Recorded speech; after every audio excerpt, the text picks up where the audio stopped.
नमस्कार। पूर्व राष्ट्रपति प्रणब मुखर्जी अब हमारे बीच में नहीं रहे। 31 अगस्त 2020 को प्रणब दा ने अपनी आखिरी सांस ले ली है। 84 साल के प्रणब मुखर्जी कई दिनों से कोमा में थे और गंभीर हालात में बताए जा रहे थे, लेकिन 31 अगस्त को उन्होंने अपना शरीर त्याग दिया। आज हम प्रणब दा के जीवन के सफर के बारे में बात करेंगे कि कैसे एक गरीब परिवार का लड़का देश का राष्ट्रपति बना। प्रणब मुखर्जी का जन्म 11 दिसंबर 1935 को पश्चिम बंगाल के वीरभूमि जिले के मिराती नामक गांव में हुआ। उनके पिता का नाम कामदा किंकर मुखर्जी था और माता का नाम राजलक्ष्मी मुखर्जी। उनके पिता एक स्वतंत्रता सेनानी थे। प्रणब दा बहुत गरीब परिवार से आते थे। बचपन में वे स्कूली शिक्षा पाने के लिए 10 किलोमीटर पैदल चलकर धानों के खेतों से होकर स्कूल जाया करते थे।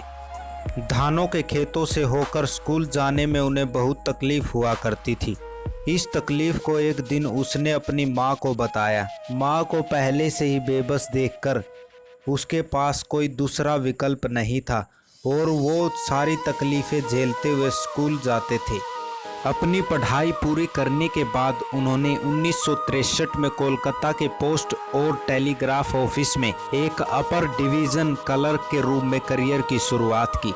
इसके बाद उन्होंने विद्यानगर कॉलेज में राजनीतिक विज्ञान के असिस्टेंट प्रोफेसर के तौर पर भी पढ़ाया। राजनीति में आने से पहले मातृभूमि की पुकार मैगजीन में पत्रकार भी रहे। प्रणब दा का राजनीतिक जीवन 1969 में शुरू हुआ। एक दिन प्रणब मुखर्जी उपचुनाव का कैंपेन कर रहे थे। वहां इंदिरा गांधी की प्रणब मुखर्जी पर नज़र पड़ी और उसी वक्त इंदिरा गांधी ने प्रणब मुखर्जी की काबिलियत को पहचानते हुए उन्हें कांग्रेस ज्वाइन करने का ऑफर दिया। प्रणब मुखर्जी इस ऑफर को ठुकरा नहीं पाए। इसी साल इंदिरा गांधी की मदद से वो राज्यसभा के सदस्य भी बने। इसके बाद 1975, 1981, 1993 और 1999 में वे 5 बार राज्यसभा के सदस्य चुने गए।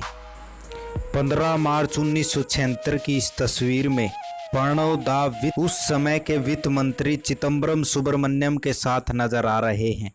वे पहली बार 1973 में इंदिरा गांधी की कैबिनेट में मंत्री बने थे। उन्हें राजस्व और बैंकिंग मंत्रालय सौंपा गया था। इसके बाद प्रणब दा पहली बार इंदिरा गांधी सरकार में 15 जनवरी 1982 से 31 दिसंबर 1984 तक वित्त मंत्री बने। 3 बार बजट पेश किया। इसके बाद मनमोहन सिंह की सरकार में 24 जनवरी 2009 से 26 जून 2012 तक वित्त मंत्री बने रहे। इसके बाद इंदिरा गांधी की मृत्यु के बाद प्रणब दा और राजीव गांधी के बीच में मनमुटाव हुआ और इसी मनमुटाव को लेकर 1986 में प्रणब दा को 6 साल के लिए कांग्रेस पार्टी से निकाल दिया गया। इसके बाद प्रणब दा ने अपनी नई पार्टी बनाई। पश्चिम बंगाल में यह पार्टी राष्ट्रीय समाजवादी कांग्रेस के नाम से गठित की गई। हालांकि 1989 में पार्टी का कांग्रेस में विलय कर दिया गया। राजीव गांधी की हत्या के बाद पीवी नरसिम्हा राव प्रधानमंत्री बने। उन्होंने प्रणब मुखर्जी को योजना आयोग का उपाध्यक्ष भी बनाया। बाद में उन्हें विदेश मंत्री की जिम्मेदारी भी संभालने को दी। प्रणब दा ने 10 फरवरी 1995 से 16 मई 1996 तक विदेश मंत्री की जिम्मेदारी संभाली।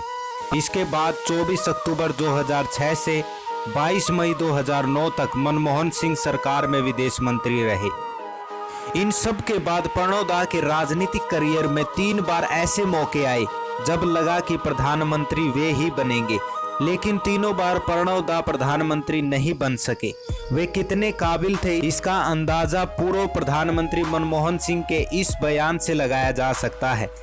3 साल पहले मनमोहन ने कहा था, जब मैं प्रधानमंत्री बना तब प्रणब मुखर्जी इस पद के लिए ज्यादा काबिल थे, लेकिन मैं कर भी क्या सकता था।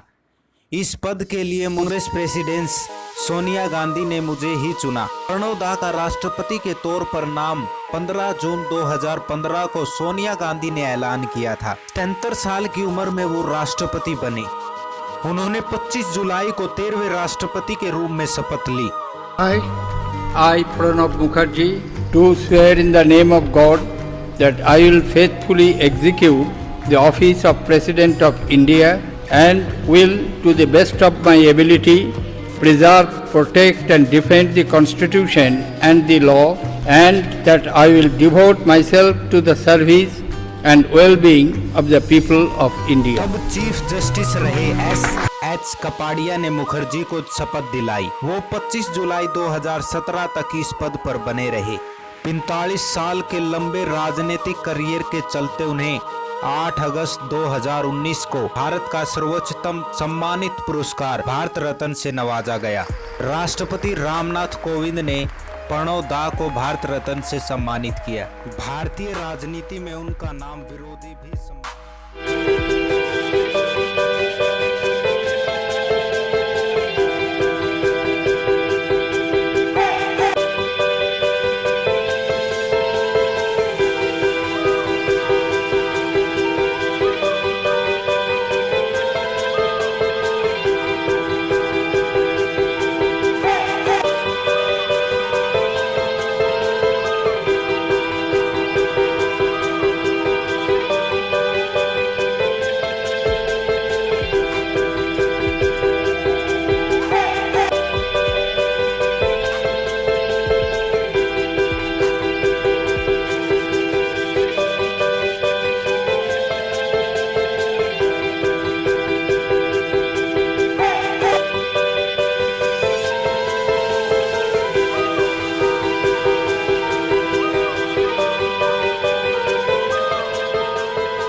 Thank you.